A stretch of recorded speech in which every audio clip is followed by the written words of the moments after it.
afternoon, everyone. I'm very happy and honored to be here with you today in Wesleyan International School's MUN conference. You guys have done an amazing job. I'm so impressed. I'm very excited to share some stories and experiences with you, and I thank you once again for inviting me to this event. When I was 17 years old, fresh out of high school from Jordan, I moved to France. My plan, or rather my parents' plan, was for me to go and learn the French language in a language institute in the south of France, and within a year, move to Paris to continue my bachelor's degree. I wasn't on board with that plan. I begged my parents to leave me. I wanted to stay in what was familiar to me. I wanted to stay in my comfort zone. But despite my pleas and despite my tears, I found myself on a plane heading to France. Within a matter of a few weeks, I went from living in the comfort of my family's home, surrounded by my friends and my family, speaking my native Arabic language, to living in a small town with a French family, eating French food, and speaking, or at least trying to speak, the French language. I was certainly outside my comfort zone, and it was extremely difficult for me to find myself in that time and to be the true me in that place. Everything around me was different and new, and I had to adapt in order to thrive in this new environment.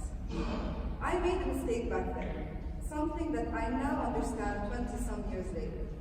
I resisted change with every fiber of my being. In my mind, I was still living back home. I did what I had to do to survive, but in no way was I trying to thrive. By the end of the year, I was fluent in French, I made a few friends, but I still refused to embrace the change. So when the time came for me to move to what I thought at the time was a big, scary city, my fear of change got the best of me. So instead, I packed my bags and I went back home. Thankfully, my parents refused to accommodate their 18-year-old daughter's request to stay home. And they insisted that in order for me to grow and develop, I had to leave home. And so once again, I was on a plane, and this time heading to the US. However, this experience in the US was completely different than the one in France. Within just a few weeks, I made a lot of friends, and I settled in nicely into my university routine and my life there. So what changed between my experience in France and my experience in the United States? Why was my experience in France so negative and challenging, and my experience in the States so positive and memorable? Reflecting on this years later, and looking at those two very different periods and times in my life, I came to realize that the difference was not about the circumstances. It was not about the people, not even about the language, the school, the surrounding, the environments. It was really about something much more internal. And it was about the story that I was telling myself at the time. Before going to France and during my time there, the record playing in my mind in the form of self-talk was that change was hard. And that became the backdrop of my life. It became the filter through which I interpreted every experience that I went through during that time. On the other hand, only a year later, when I went to the States, my self-talk changed, and my story about change changed. So my story became that change is exciting. And that too became the filter through which I started interpreting my experiences there. You see, the thing with the stories that we tell ourselves is that no matter what the story is, we'll always find proof and evidence to support it. So when my story was that change was hard, boy, was change hard. But when I changed the story to change is exciting, I started seeing the world differently, and things around me literally started to shift. So the change was nothing external, it was all internal. Today I'm here to talk to you about change and about the stories that we tell ourselves about change. So let's look at change in its most basic form. Change is a constant in life. It's something that we can't avoid. How do we know that? By simply looking at the world around us, our environment. the trees growing, the flowers blooming, the earth rotating. And change is also part of us every second of the day. We're growing and we're changing. In the few minutes that I've been talking to you guys, millions of cells were regenerating in your bodies. Your hair and nails were growing. New chemicals were being released into your bloodstream, and this is happening on a continuous basis. Change is happening whether we see it or not, and whether we accept it or not, and that is a fact. Now, the interesting thing about facts is that they're sometimes confused with opinions. For instance, many people think and believe that change is hard, and they believe that as a fact. Now, to differentiate between facts and opinions, I'm going to ask you a few questions, and I want you to tell me whether what I'm saying is a fact or an opinion. Today is the 7th of February. Fact or opinion?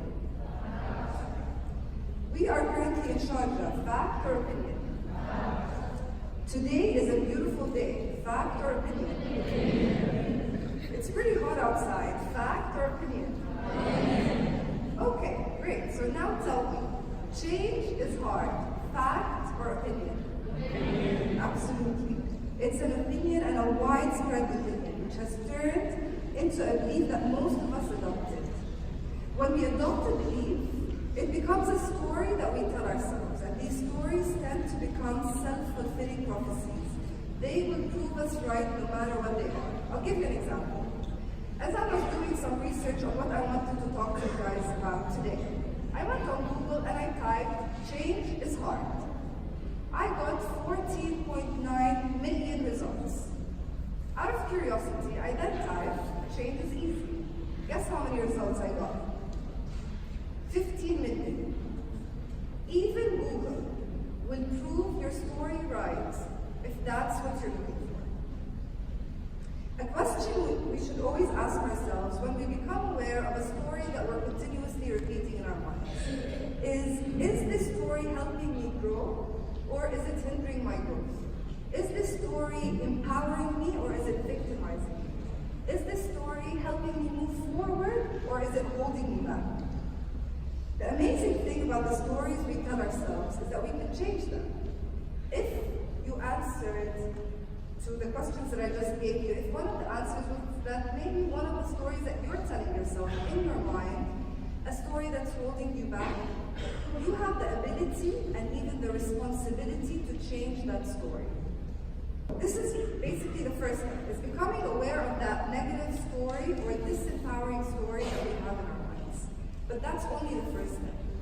Once we become aware and conscious of the story that's not really helping us grow, the next step would be to make sure that all of the decisions that we make in our lives are in alignment with the new story that we wish to adopt. So let's go back to the topic of change for a second. I'm not going to stand here and tell you guys that change is coming in the workplace and in life. You know that. When my dad was working, his entire career consisted of one job. I've had 4 so far. And by the time you guys get into the workplace, that number is going to continue to increase.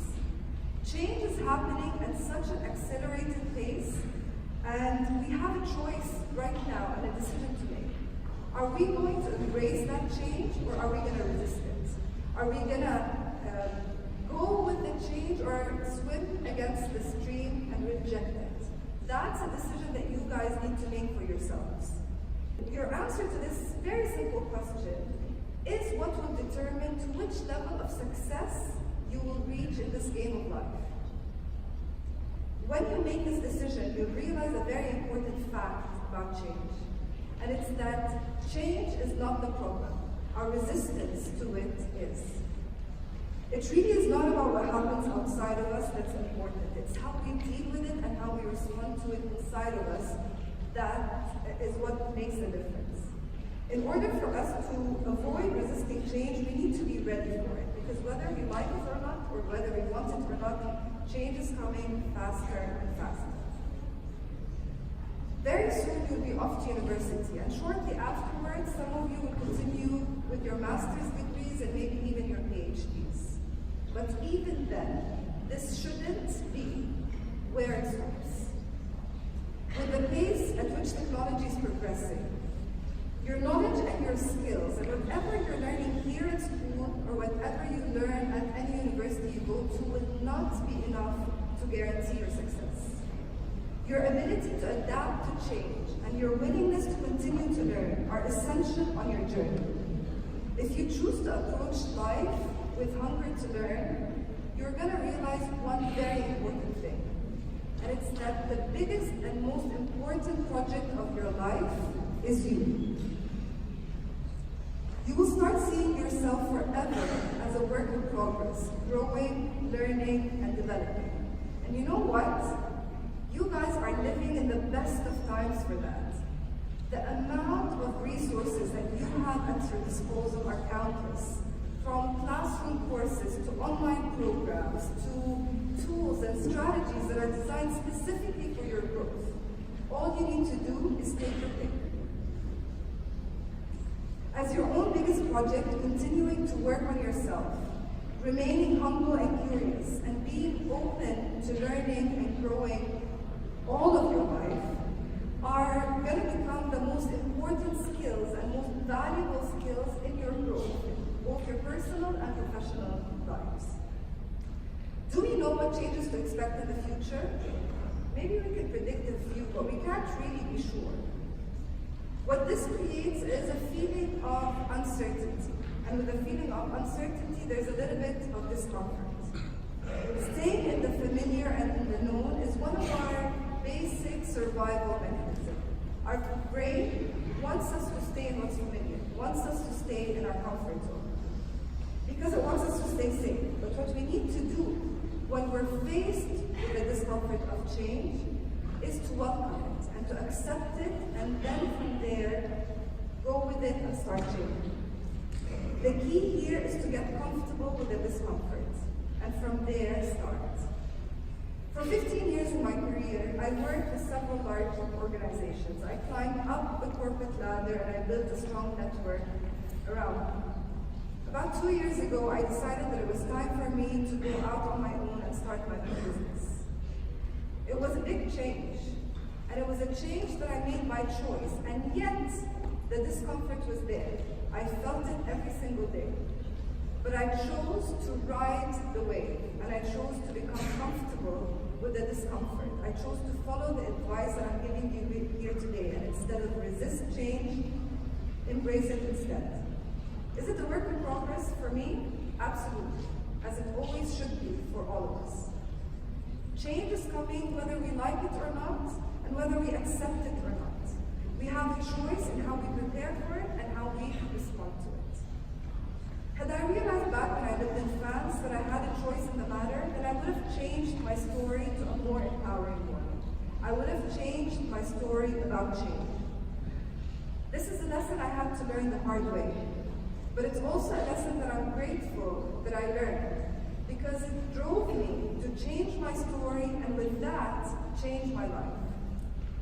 Whatever story you guys are telling yourselves right now, remember that you can decide to change that story if it's not empowering you. And with changing your story, you can start building the life of your dreams. It's your life and it's your choice. So the question I'm going to leave you with today is, what story are you going to start telling yourselves today? Thank you very much for coming.